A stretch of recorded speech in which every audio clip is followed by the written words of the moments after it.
buenas tardes, estimados televidentes y radiantes. San Cristóbal de La Habana estuvo celebrando ayer su 495 aniversario.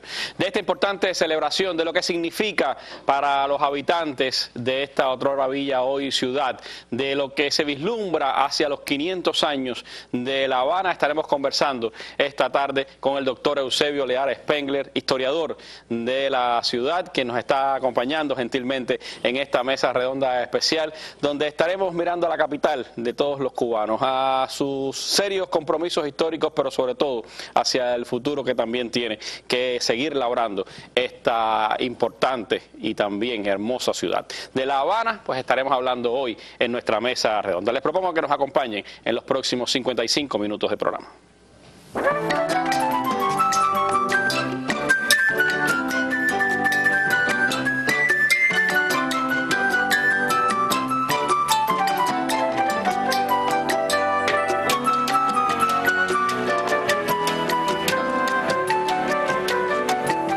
Desde hace 85 años, La Habana tiene su Capitolio.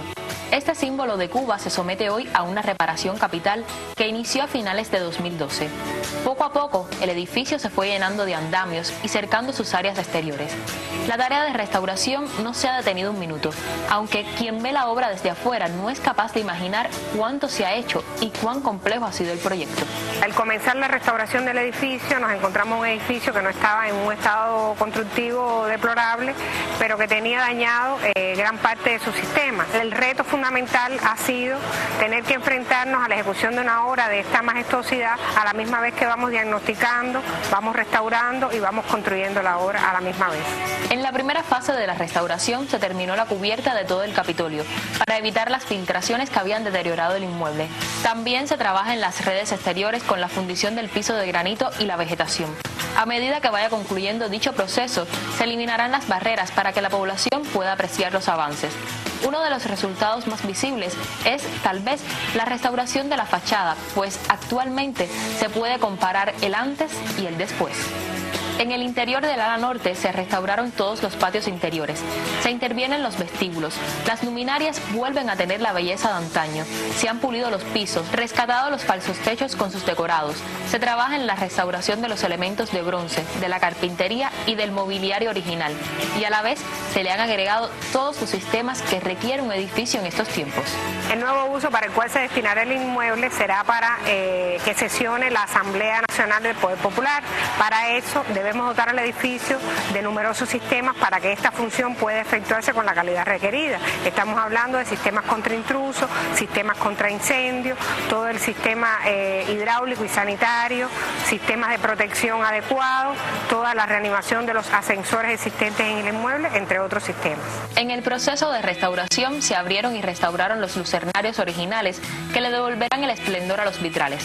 El próximo año comienza la segunda etapa del proceso de restauración, la cual ya se ha ido adelantando en determinados trabajos. Por ejemplo, todos los trabajos en la restauración de la escalinata, la restauración de todas sus juntas, los trabajos que se están realizando en el hemiciclo, con toda la restauración del mobiliario, además de los trabajos en la linterna y en la cúpula, que estructuralmente son los más deteriorados hasta este momento.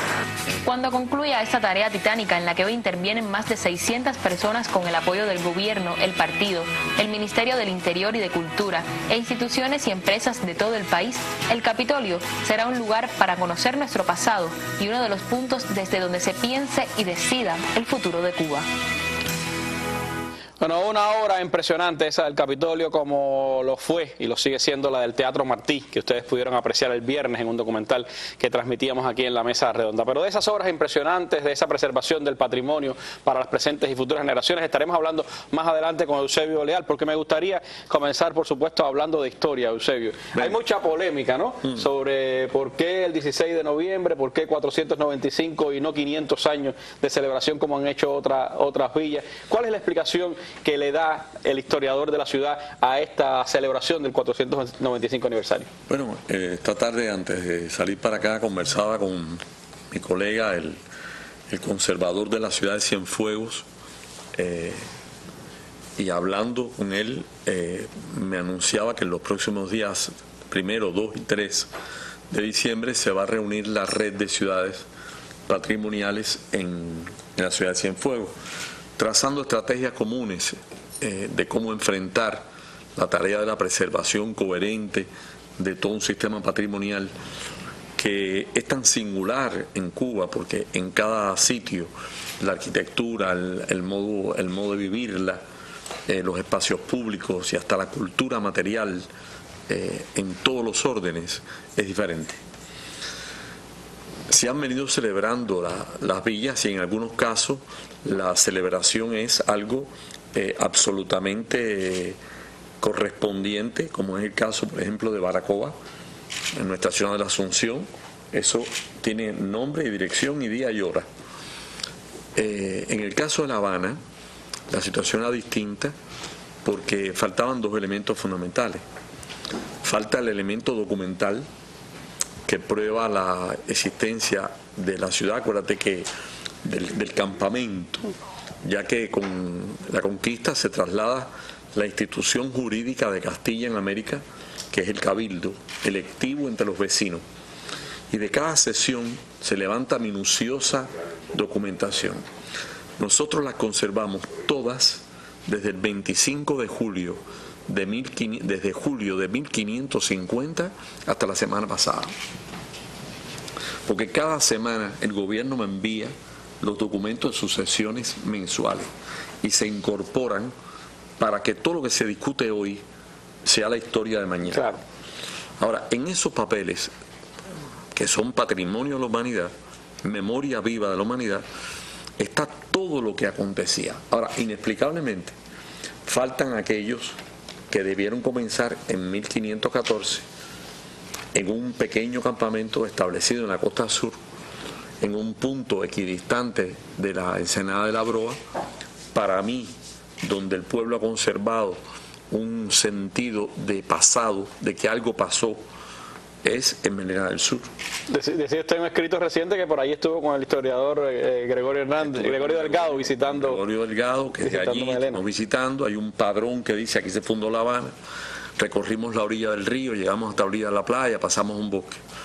Ahora, así como Cruzen, el famoso arqueólogo catalán adoptado o acogido a la ciudadanía venezolana, descubre la Isabela en Santo Domingo, en la Española, nosotros todavía no hemos hallado el asiento original donde unos pocos meses o semanas después de estar establecido un campamento se deja una huella, mueren personas, hay tumbas, nada de eso hasta hoy ha aparecido. Quiere decir, la huella arqueológica no existe, la documental tampoco.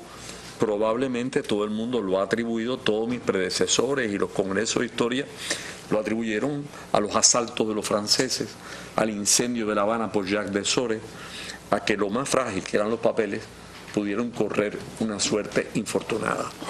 Ahora, ¿qué es lo real? Lo real es la ciudad que está en la costa norte, que no se mueve para allá, a mi juicio, por una razón puramente productiva, o por enfrentar la epidemia de las hormigas, o porque era inhóspito el sitio en el sur. Se mueve porque hay nuevas perspectivas en los descubrimientos. Es Yucatán, es la Florida, donde se creía estaba la fuente de la eterna juventud. Fue una gran desgracia no hallarla. Pero lo cierto es que se establece aquí. Ahora, ¿de dónde nace la afirmación 1519? Bueno, tenemos en todos los mapas antiguos que hemos conservado, hay algunos muy representativos, como el que hace un cartógrafo Mercator, que marca dos lugares. Uno le llama San Cristóbal, y al otro le llama La Habana. Lo cual quiere decir que ese pueblo viejo coexistió al parecer con el otro en algún momento, durante un tiempo, hasta que finalmente va perdiendo actualidad y se va concentrando y se va construyendo junto al puerto que tenía todas las condiciones, la ciudad futura que es la nuestra. Entonces estábamos ante una alternativa: celebrar para apresurarnos a sumarnos al entusiasmo de las 7 villas, celebrar una ciudad, un pueblo, un campamento que existió y de lo cual debió levantarse acta y hacerse solemnidad como se hacía siempre. Imagínate un conquistador, Vasco Núñez de Balboa, entrando en el mar del sur hasta la cintura y diciendo: tomo posesión de este mar de ahora y para toda la eternidad. Cosas como esas pasaban en ese tiempo, porque es el tiempo de, estamos a las puertas del siglo de oro, es el tiempo de las grandes novelas. Todavía cabalgan los caballeros medievales, pero no está ese papel. Lo que sí está es una ciudad que nace junto a un árbol, el Nuevo Campamento, junto a un gran árbol poderoso, con todo el significado que ese árbol tiene como hecho natural y también como hecho místico para una parte de la gente que va a vivir La Habana futura. Y esa acumulación por generaciones va levantando esa Habana, que es todo y nada desde el punto de vista de su estilo, pero que es un estado de ánimo, que es una ciudad bella, hechizante, ante la cual nadie queda indiferente.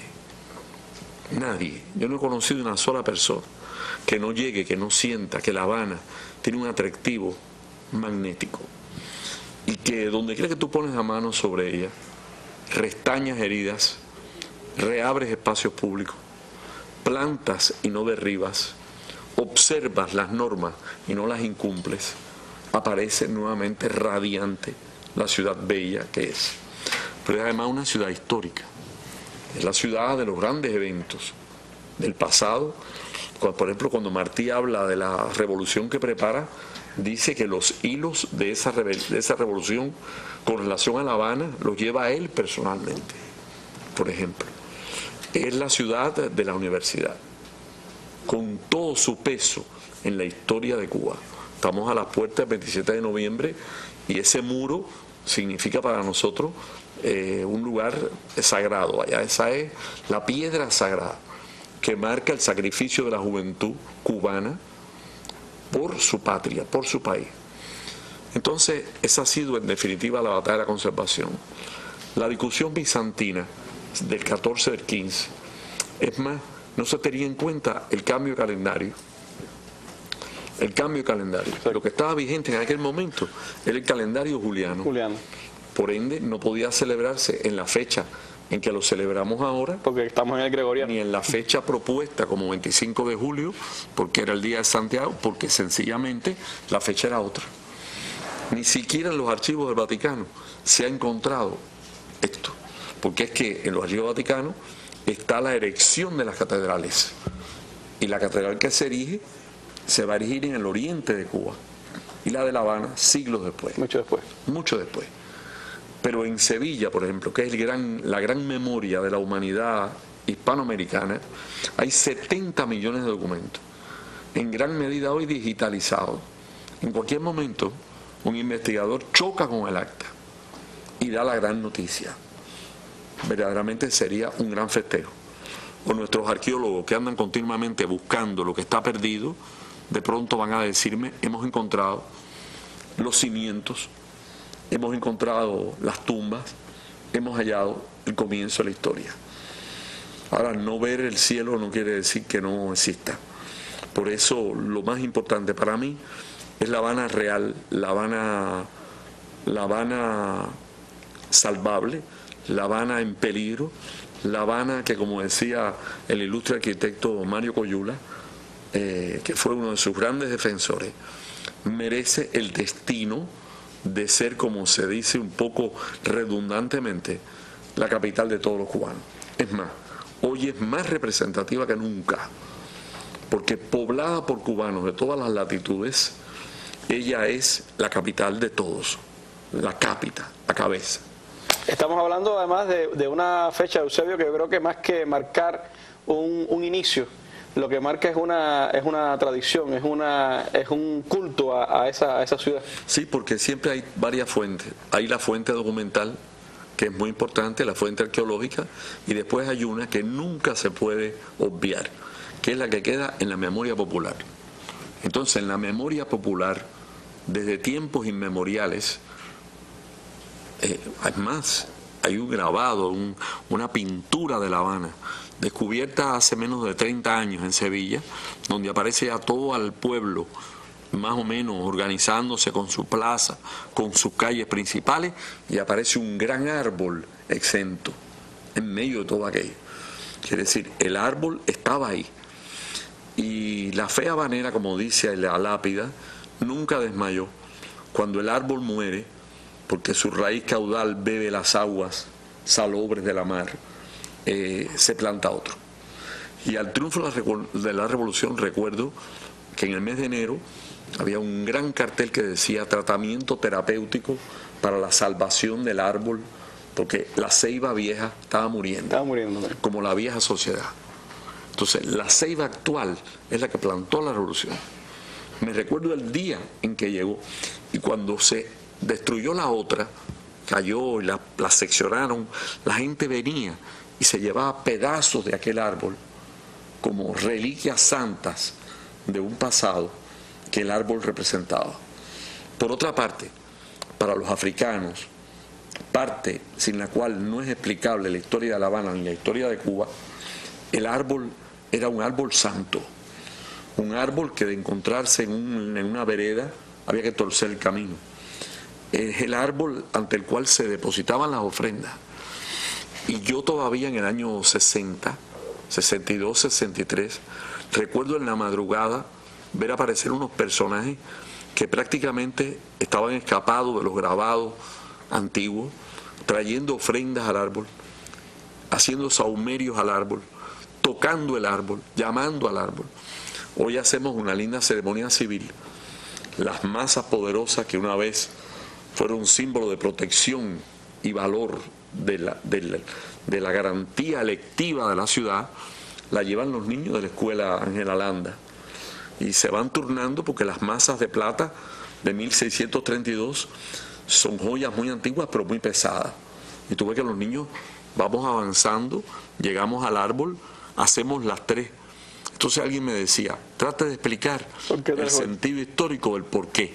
Le dije, mire, la poesía no tiene explicación. O se siente o no. Que alguien me explique por qué se tiran monedas en la Fontana de Trevi, que alguien me diga por qué hay que ir a no sé dónde para volver alguna que otra vez. Es simple y sencillamente eso, una corona de poesía que rodea el nacimiento de una ciudad que fue importante para la historia del mundo, lo fue y lo es. Y que, como tú decías, merece un destino mucho mejor, hay que trabajar mucho por ella, porque este ha sido el lábaro de la resistencia de la revolución en este continente. Es el símbolo de la ciudad de la milicia, de los alfabetizadores, de la miriada de macheteros, la ciudad de las grandes batallas por el Ián. Todo eso está metido en estas plazas, en estas piedras, en estos lugares.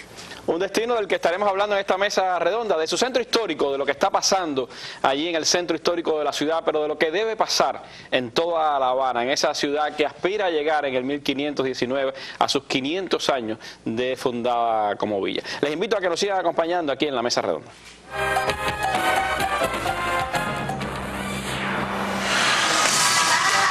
Este martes, en la Mesa Redonda, Cuba en los Juegos de Veracruz 2014. Una valoración de la actuación cubana en las primeras jornadas y otros detalles de interés de los Juegos Centroamericanos y del Caribe de Veracruz será valorado en la Mesa Redonda este martes a partir de las 7 pasado meridiano. Cubavisión Internacional y Radio Habana Cuba transmitirán este programa en vivo y el canal educativo lo retransmitirá al final de su emisión del día.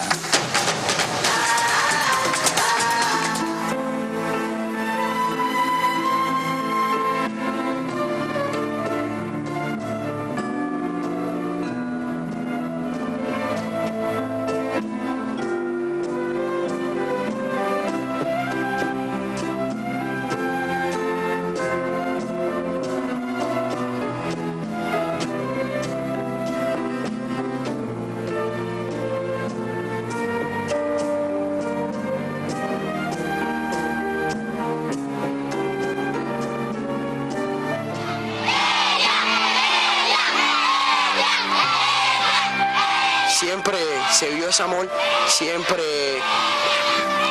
tuvimos muestras increíbles de amistad, de cariño. Cada persona nos hacía como su familia, y el hecho de que se haya creado la mesa redonda por mí, por el regreso de un pequeño niño, muestra lo increíble que es nuestra revolución, pero también muestra el increíble amor que le tenemos a nuestros niños. Esto es un adelanto del documental en preparación por los 15 años de la Mesa Redonda.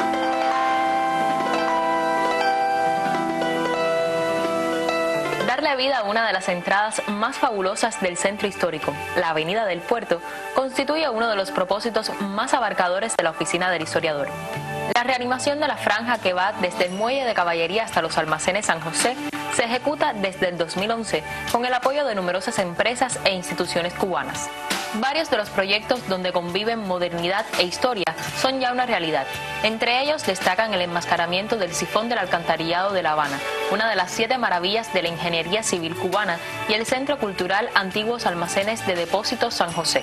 Durante la restauración del edificio, construido a mediados del siglo XIX, se respetaron sus características de antaño, y ahora aquí radican gran parte de los artesanos de la ciudad. Otro espigón recuperado fue el de los antiguos almacenes de la madera y el tabaco. En su interior se encuentran aquellos equipamientos tecnológicos de inicios del siglo pasado que, aunque inmóviles, recuerdan la forma de trabajar en estos grandes almacenes del puerto de La Habana y propician un ambiente agradable en la moderna cervecería que se creó. El lugar cuenta con una plaza que se conecta de forma natural con los almacenes San José, la cual tributa al nuevo sistema de espacios públicos que se tiene planteado para el borde marítimo de la Avenida del Puerto. La máxima expresión de este renovador concepto es la Alameda de Paula. La obra de restauración constituyó un reto para los trabajadores, pero también ha estado colmada de descubrimientos. Apareció la línea de ferrocarril, de los ferrocarriles que transportaban los materiales y las mercancías del puerto de La Habana. Encontramos el muro antiguo, hecho de piedra. Encontramos unas piedras gigantes, que si nosotros le llamamos piedras de patas de elefante.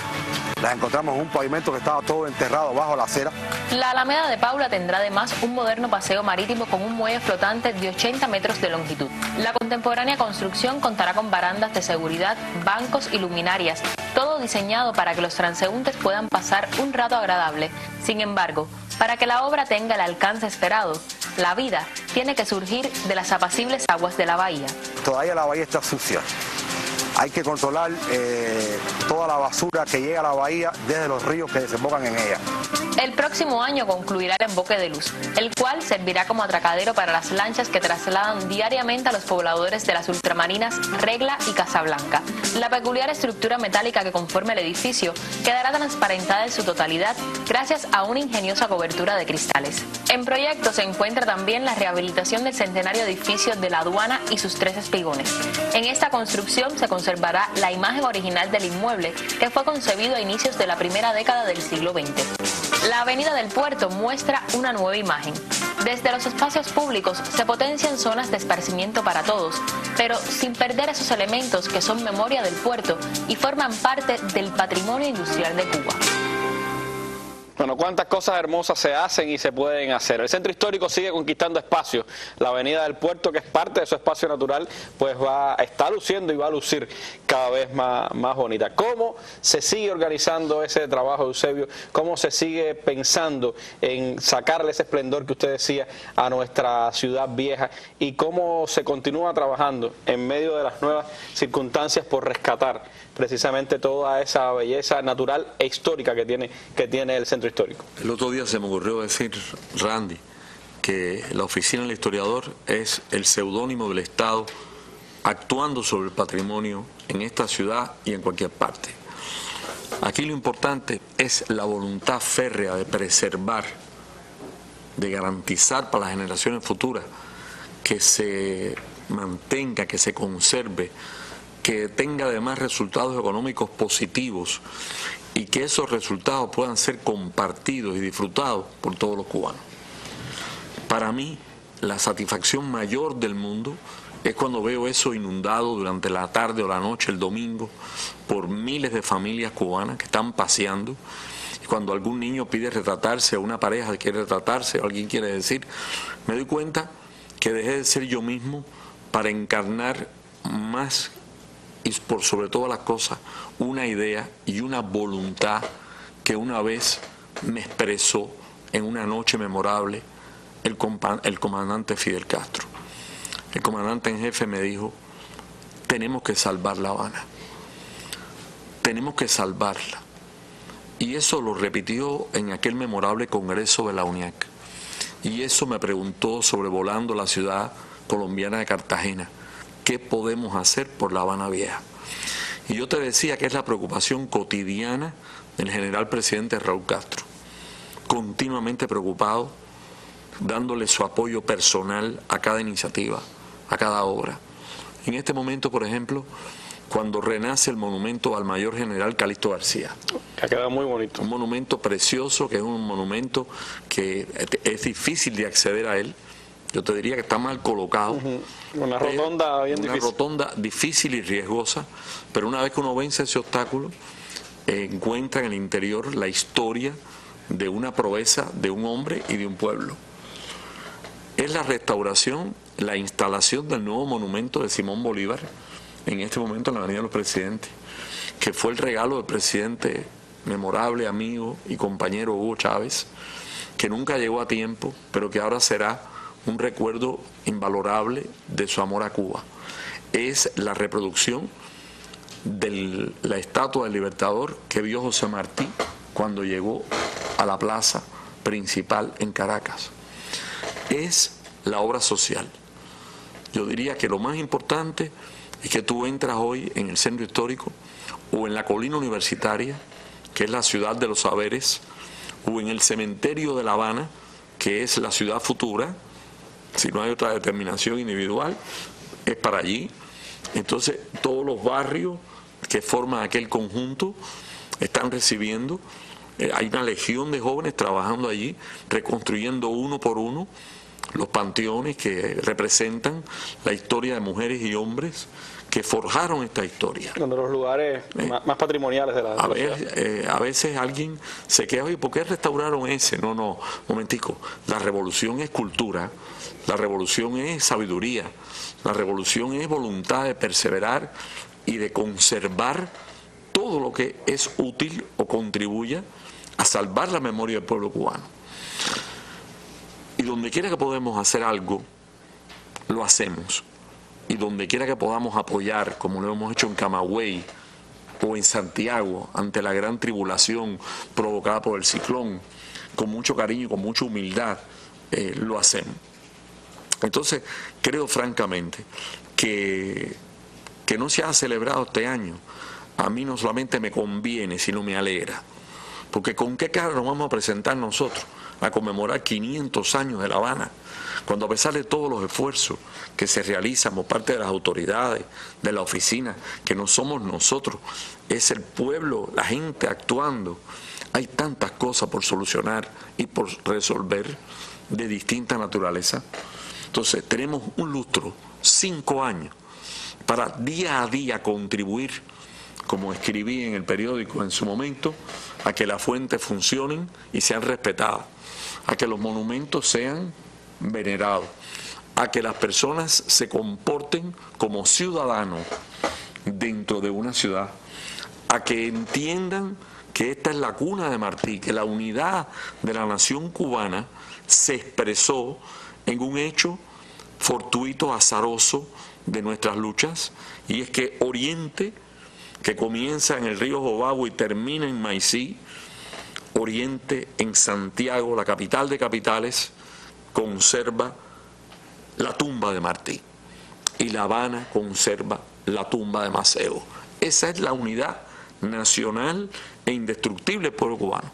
Si para algo sirven los monumentos, es para explicar tales cosas. De lo contrario, son cosas inútiles. Pero además es la historia de las familias individualmente, es las tradiciones de los barrios. ¿Qué es La Habana sin el cerro?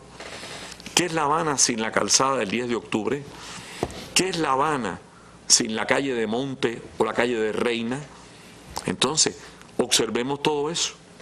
Por eso tiene tanto mérito la decisión del presidente: restauremos el Capitolio Nacional. Porque allí se veló a Jesús Menéndez, porque allí se pusieron los restos de los combatientes del Granma, porque allí se escuchó la voz de los líderes populares defendiendo la Constitución de 1940, cuando era una esperanza democrática del pueblo cubano. Por ende, los monumentos no son culpables de lo que pasa en ellos, sino había que destruirlo todo y empezar de nuevo. Yo cuando entro muchas veces en el comité ejecutivo del Consejo de Ministros, que va a ser nada más y nada menos que el Palacio de Justicia, veo la lápida de que aquellos desvergonzados lanzaron en aquel lugar, símbolo de la justicia y de la ley, el cuerpo despedazado de Fontán. ¿Qué había que hacer? ¿Destruir eso? No, al contrario. Había que hacer lo que hizo en su momento Fidel cuando nos paramos frente a la terminal de helicóptero y me dijo: ¿qué hacer frente a este anacronismo? Y para su 80 aniversario ofrecimos el colegio universitario, en lo cual regresaba el contenido al continente. La universidad regresaba a La Habana Vieja. Sí, y sus palabras fueron lapidarias: que se enseñe aquí lo que no se enseña en ninguna parte. Entonces, ese sentido de patria que cualquiera de las ciudades de Cuba expresa, que cualquier pequeño pueblo de Cuba expresa, es lo que tratamos de hacer cuando decimos restaurar. No se trata de una actitud conservadora, es más bien una actitud vanguardista y revolucionaria, porque no se puede ir al futuro sino desde el pasado. Es ahí la cuestión. En la misma ejemplo que veíamos ahora en ese reportaje de lo que está pasando en la avenida del Puerto, un lugar que parecía ciertamente abandonado o que quizás para muchos representaba lo peor de la Habana en su momento, con los marines, las prostitutas y todo aquello, ahora retorna en este proyecto a mostrarnos una nueva avenida del Puerto. Cuando ya nadie se acuerda de tales agravios, ahora la avenida es el malecón interior de la ciudad, es el paseo maravilloso cantado por Gonzalo Roy en una de las más lindas romanzas de las arias de Cecilia Valdés, o cuando estábamos hace unas horas en el Teatro Martí y pensábamos que en esos mismos asientos se discutieron cosas tan importantes, el arte tuvo momentos tan brillantes. ¿Cuánto esfuerzo, cuánto sacrificio de este país? Ahora, alguien preguntará, ¿debemos invertirlo como la cucarachita Martina en yuca? ¿O debemos no? Tenemos que hacer que exista todo eso, pero tiene que existir también lo otro. Porque si no se salva la cultura, que es el signo de identidad, ¿qué es lo que nos espera aquí? ¿Un monumento del Pato Donald es lo que vendrá en el futuro? No es posible. De ninguna manera. Por eso allí está, bajo la cúpula de ese gran edificio, que en su momento fue uno de los más altos del mundo, que no es una copia del de los Estados Unidos, que es como diferente como el huevo a una castaña, está la estatua de aquello por lo cual hemos luchado tanto tiempo: patria y libertad. Las dos grandes esculturas que están en el vestíbulo dicen virtud tutelar del pueblo y la otra el trabajo, el yunque y el martillo. Y después está el diamante, y bajo el diamante, en el fondo, en un lugar poco conocido y frecuentado, la tumba del soldado desconocido cubano. Quiere decir que el fundamento del edificio es la tumba que nunca fue ocupada por resto alguno. Eso le fue reservada a esta generación. Cuando esa obra termine, y termine pronto, y coloquemos allí la urna con las cenizas de un mambí cualquiera, entonces el árbol florecerá, y a la sombra de ese árbol vamos a estar todos nosotros.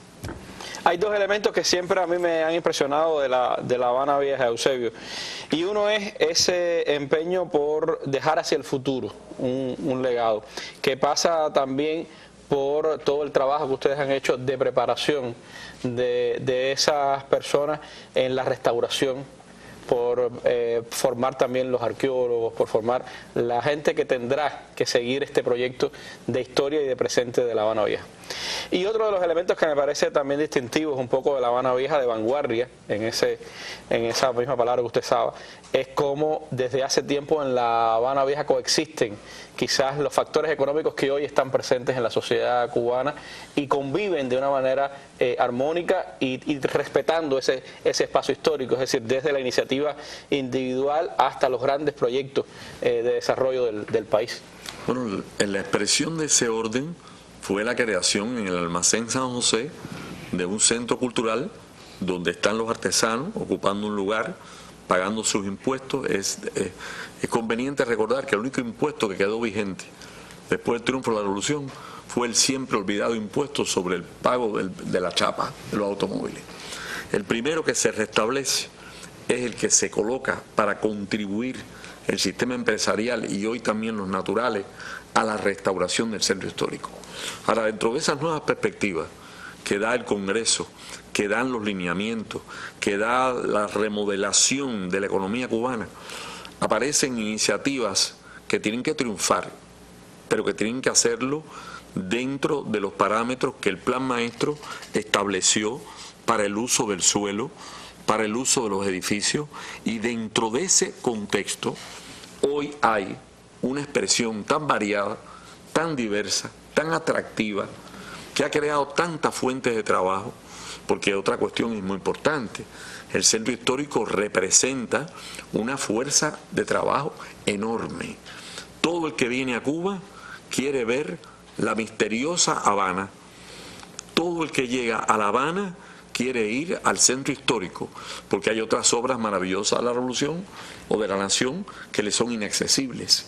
Entonces ahí están los museos más importantes. El Ministerio de Cultura realiza ahora una obra epopéyica en la restauración del Gran Teatro Nacional, por ejemplo. Un teatro donde han ocurrido cosas tan importantes, que ha tenido además la gran fortuna de ser el escenario donde ha brillado una de las glorias mayores de la cultura cubana, que es Alicia Alonso. El día 15 por la noche, la fachada del teatro estaba iluminada. Y estaba iluminado también el Teatro Martí. Y no te oculto que mi mirada fue hacia las ruinas del Campo Amor, porque creo que Lenin dijo una cosa muy importante, y aunque a veces no se le cite mucho, es conveniente recordarlo.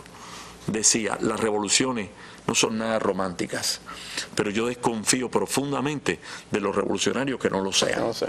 Aquí hay que soñar y hacer realidad los sueños. Hace falta, es verdad, dinero, dinero y más dinero, pero hace falta también coraje, voluntad. En la escuela taller se forman 400 jóvenes. Cada 2 años salen generaciones nuevas. Si se quedan trabajando allí o no después, me tiene casi sin cuidado, porque por todas las partes de La Habana veo la obra de esos jóvenes, que son ahora canteros, carpinteros, herreros, fundidores, vidrieros, han formado cooperativas. La primera cooperativa que nosotros hemos propuesto ha sido la de herreros y también la del vidrio, que son los que hacen los vitrales, hacen todo eso. Entonces, son los que están trabajando en el cementerio, los que son capaces de doblar las bóvedas, hacer escaleras en el aire, los que restauran los edificios del malecón. Lo que pasa es que, y te lo voy a decir con franqueza, no puede frustrar una visión burocrática de la cuestión el idealismo revolucionario que dio inicio al proyecto de restauración y que lo ha continuado. Yo en ningún momento he recibido de mi superior otras palabras que no sean continúa, sigue luchando, sigue trabajando, no nos podemos detener. A veces otra voz viene y me dice, lo siento, no hay, no alcanza, no podemos, siempre no, pero como estoy muy atento a la dirección principal de la cuestión, no me aparto ni un momento de la fidelidad a esa indicación. No desmayar, no desmayar. La cúpula del Capitolio, la rompieron los rayos allá arriba. La linterna está rota allá arriba. Las columnas que sostienen, que son enormes, la linterna del Capitolio está rota y dañada por los rayos. Bueno, pues fíjate lo que te voy a decir. Aunque sea con las uñas, se van a levantar la columna esa y se van a poner ahí arriba. Porque eso es así. Y el Teatro Martí era una ruina. Recuerdo las palabras dolorosas de mi amigo Enrique Núñez Rodríguez. Ya yo no lo veré. Lo va a ver Robreño, que decía que era inmortal.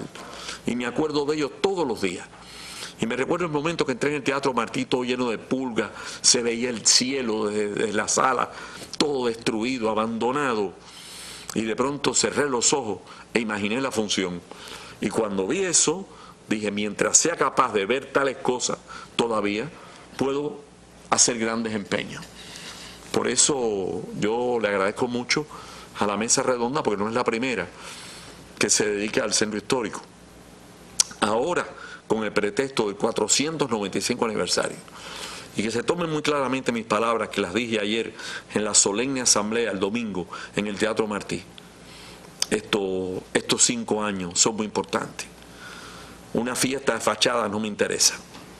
Lo que me interesa es que le entremos de profundis al problema y que se apoye el esfuerzo de la ciudad y el que hará el gobierno, como el que hizo la noble y heroica ciudad de Santiago, que se estaba preparando ya para el 500 aniversario.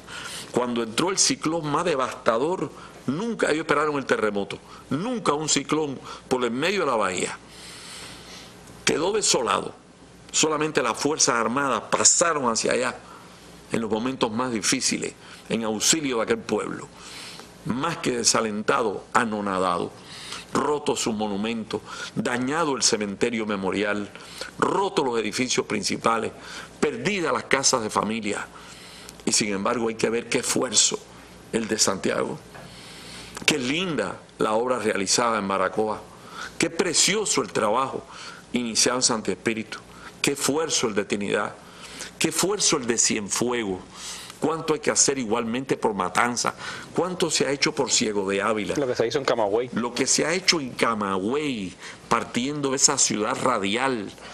Entonces, yo siento que como una piedra sobre un espejo de agua, el ejemplo cundió y han surgido en cada lugar líderes valerosos, dirigentes naturales, y yo creo que esa es la satisfacción más grande. Y cuando pasa un niño y me dice, deme un besito, o alguien dice la bella palabra, gracias, entonces olvido todas las tonterías, todas las ingratitudes, todas las críticas tontas de los que buscan el punto negro en el pulmón del cóndor. Mira esa Alameda de Paula ahora. Vamos a verla ahora, pero yo quiero que la vean a principios de año. Cuando embarcarse para Regla no sea entrar en un jaulón, cuando sea entrar en una casa de cristal para ir a uno de los pueblos más lindos, más revolucionarios, más históricos de La Habana, que es Regla, o a Guanabacoa, y se salga del puerto de La Habana. Y como decía el arquitecto Giordano, cuando triunfe la disciplina y la bahía esté limpia, y los que votan y lanzan y contaminan en los ríos que vayan a ella, cumplan las tareas. Para eso se ha creado una comisión estatal de primer orden, de la cual formamos parte, que viene poniendo las cosas en orden de prioridades y de posibilidades. Es un empeño sin dudas tremendo, en el que se busca también no solo preservar los monumentos, sino preservar y mejorar la vida de nuestros ciudadanos. Y yo creo que esa también es una de las grandes lecciones de La Habana Vieja, sobre lo que me gustaría conversar en los últimos minutos, Eusebio. Pero les propongo ver parte de un material que refleja toda la transformación que también en las infraestructuras de los servicios a la población se está haciendo en el centro histórico de la ciudad. En el año 2015 se prevé que concluya el proyecto de rehabilitación de las redes soterradas en La Habana Vieja, que incluye los sistemas de electricidad, agua, gas y comunicaciones. Debido al deterioro progresivo de los indicadores fundamentales de la red eléctrica en esta zona, se hizo eminente su modernización, pero se decidió que el resto de los servicios también participaran para que las roturas en las calles se realizaran una sola vez. Un equipo técnico integrado por trabajadores de la Unión Nacional Eléctrica, el Instituto de Recursos Hidráulicos, ETEXA, Empresa de Gas Manufacturado de La Habana, la Dirección de Redes Técnicas de la Asamblea Provincial del Poder Popular, la Oficina del Historiador y entidades como el Instituto Nacional de la Vivienda, el Centro de Vialidad y el Ministerio de la Construcción iniciaron el 15 de enero de 2013 la modernización de las redes soterradas en la añeja ciudad. Hoy tenemos un nivel de avance, un 62% de avance físico del proyecto general, y en esta segunda fase, que es el segundo año, estamos en 86% de ejecución. Redes obsoletas, como cerca o más de 100 años de explotación, con un servicio ya disminuido por los años de deterioro normal, y todo eso debe quedar corregido, se deben estar montando nuevas secciones, o sea, para que el caudal del agua y del gas sea general, teniendo en cuenta que el agua a La Habana Vieja viene no presurizada, viene por gravedad. Al aumentar el caudal eso equivale a mejorar las presiones. En el caso del gas se van a montar 4 estaciones reguladoras, y la electricidad se está cambiando totalmente el sistema soterrado que existe, el antiguo, por un nuevo sistema con protecciones eléctricas, con un sistema de comunicación digital a través de fibra óptica y un sistema automático SCADA que permitiría anticiparse a los posibles fallos y gestionar la red en tiempo real. La labor de estos obreros, el ruido de sus equipos técnicos, el polvo y la dificultad para transitar por las calles puede que incomode a algunos, pero es vital percatarnos de la magnitud de esta labor de restauración que queda enterrada y del trabajo que hacen todas las personas que intervienen en el proceso. La mayor complejidad que hemos enfrentado es el poder trabajar y vincular, manteniendo las redes viejas, manteniendo los servicios, no afectando nunca ni la electricidad ni el agua de gas, y con los pocos espacios que tenían las calles de 4 metros como promedio de ancho, con esas redes hoy existentes, y que tenemos que montar todo lo nuevo y convivir lo viejo y lo nuevo. El proyecto de rehabilitación de las redes soterradas no se ha concebido únicamente para solucionar las dificultades reales que en cuanto a los servicios de energía eléctrica, agua, gas y comunicaciones posee La Habana Vieja en el presente. También se ha pensado en posteriores intervenciones que se deban realizar en el territorio. Con tal fin, se lleva a cabo un proceso en el que cada una de las entidades actualiza los planos de sus redes, para que, bajo los adoquines y el asfalto, la ciudad continúe renovándose.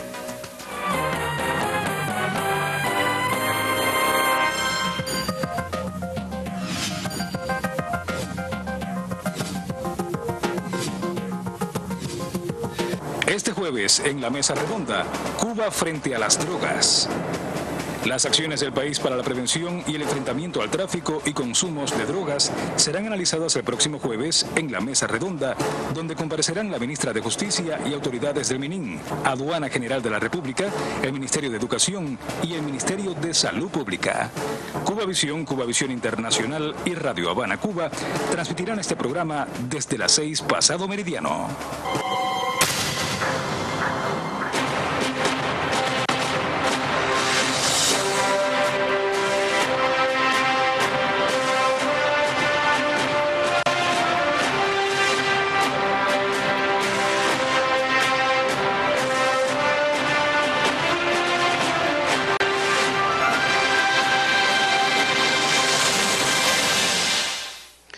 Bueno, una ciudad, Eusebio, sin su gente no es nada.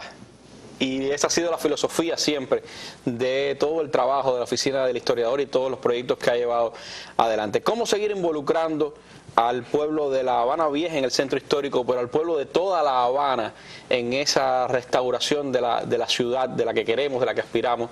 ¿Cómo hacer de la historia y del cuidado del patrimonio una actuación intrínseca de nuestros ciudadanos?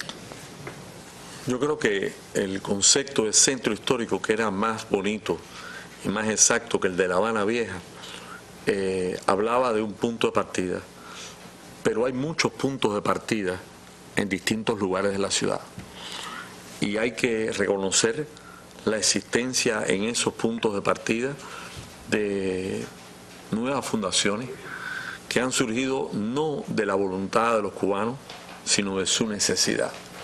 Precisamente hoy el noticiero, y ayer se insistía mucho en la cantidad de personas albergadas que a lo largo de los años, sin esperanza alguna, estaban en estos lugares malviviendo.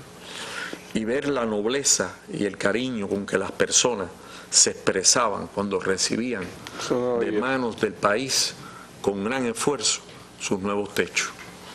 Yo creo que sin una visión sociológica del tema, sin la comprensión clara de que todo cuanto de allí surge se reemplea para el bien común, para mejorar la escuela. El otro día yo asistí a una reunión en la Plaza del Ángel y me reunía con el público en una especie de cabildo abierto y todo el mundo iba proponiendo o escuchando las necesidades. Yo no puedo ir, ni nadie puede ir a prometer nada a ningún lado, porque eso sería caer en la falacia del pasado. Sencillamente les hablé con franqueza la verdad y le dije, estamos ante el drama de la cucaracha Martina, que tiene que dedicar a algo, a colorete o a creyón, lo que tiene. ¿Qué cosa es lo que manera más práctica necesitamos? Y lo que se necesitaba, dado el aumento de cantidad de personas mayores que la oficina atiende, que son cientos y miles, dada la necesidad de atención a la mujer embarazada, a los niños discapacitados, al tratamiento de las adicciones. Bueno, pues acabamos de terminar en la calle Cuba y O'Reilly uno de los más lindos centros,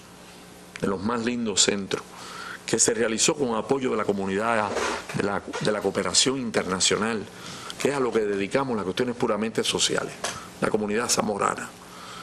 Y entonces ya están los médicos por la mañana, tomando posesión del lugar donde cómodamente van a poder prestar el servicio a estas personas. Quiere decir que sin una vocación social, sin una idea clara, que era imposible compartirlo equitativamente, proporcionalmente, pero sí equitativamente, no sería posible hablar de este proyecto, que ha sido definido mundialmente como un proyecto singular y diferente, como todo lo de Cuba. Esa es quizás la visión más esperanzadora. Pasarán las personas, pasará la generación actual que le tocó, como le tocó a mi maestro de feliz memoria, el doctor Emilio Roy, luchar por empeños que parecían perdidos. Él luchó, por ejemplo, por la iglesita de Paula, que iba a ser demolida. Hoy es una de las más importantes salas de concierto de la ciudad, honrando la labor que ya realizó allí un precursor de la cultura, que fue el maestro Diliurfé. Quiere decir, trabajar con la idea de que solo el amor salva, perseverancia y diálogo en la base con la gente. Diálogo en la base con la gente. Hay que persuadir, hay que ir a los barrios, hay que conversar. Personalmente, cada año en el proyecto de rutas y andares, este año participaron más de 10.000 personas, familias completas. Hay lugares que hemos mostrado aquí, en los cuales con un gran esfuerzo, debo decirlo, acompañaré a los visitantes a reconocer, a ver algunas de estas obras y a mostrarlas. Y honraré mucho a los trabajadores, tanto a los jóvenes que están trabajando ahí en el Parlamento, en el Capitolio, como a los que están en cualquier rincón de La Habana o del país, acompañándolos a ver y a sentir el orgullo de lo que es suyo. Insisto, a partir del día 15, 16, ha empezado a correr el tiempo. Que se levante el reloj de arena del tiempo en la mano y que se diga, esta ciudad significa mucho para el mundo. Aquí han pasado cosas muy grandes que no pueden ser olvidadas. Y la ciudad no puede ser ni entregada a la ruina ni al caos. La ciudad tiene que ser reconstruida, tiene que ser bella y hermosa, y que Cuba toda sea capaz de producir lo necesario para que La Habana pueda ser lo que es. Nadie va a venir a sacarnos, querido Randy, las castañas del fuego. El propio Fidel me lo dijo una vez. Si confiamos en lo que tenemos o en la ayuda internacional, que es poca, no veremos el fin nunca. Hay que hacer soluciones originales y hay que implicarse de verdad. Implicarse de verdad. El próximo año es el bicentenario de Mariana Grajales, uno de los más grandes símbolos de la nación cubana, de las más grandes mujeres de América. Ahí está en el Vedado el monumento hecho por Teodoro de Ramos Blanco. En los próximos días empiezan nuestros restauradores a poner el monumento de doña Mariana Grajales como le corresponde estar, porque no debe quedar un solo hito que se ha olvidado. ni una sola gloria que no sea reverenciada. Es ahí el desafío.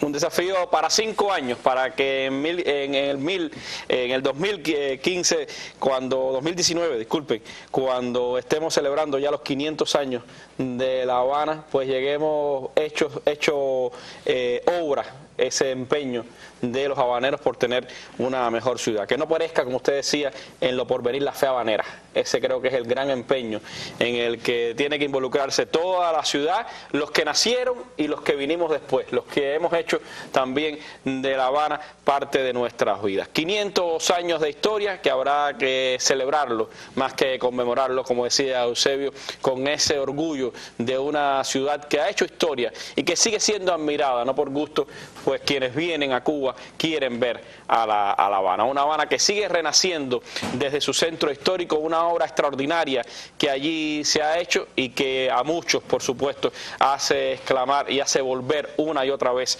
a La Habana Vieja para ver esos monumentos donde la gente convive y donde el pueblo pues hace suya esa propia historia. Muchísimas gracias a Eusebio Leal por haber estado con nosotros esta tarde aquí compartiendo la mesa redonda. Gracias también a la colega Magda Recic y a la Dirección de Comunicación de la Oficina del Historiador por el apoyo para este programa, y por supuesto que este sea solo el inicio de ese empeño grande por llegar a los 500 años de San Cristóbal de La Habana con una ciudad mucho mejor. Nos despedimos con las imágenes del día, las de las celebraciones en toda la ciudad, porque esta celebración no es del centro histórico, es de toda La Habana, y toda La Habana la celebró este fin de semana con diversas actividades, ferias, encuentros culturales. Con esas imágenes nos despedimos. Muy buenas noches.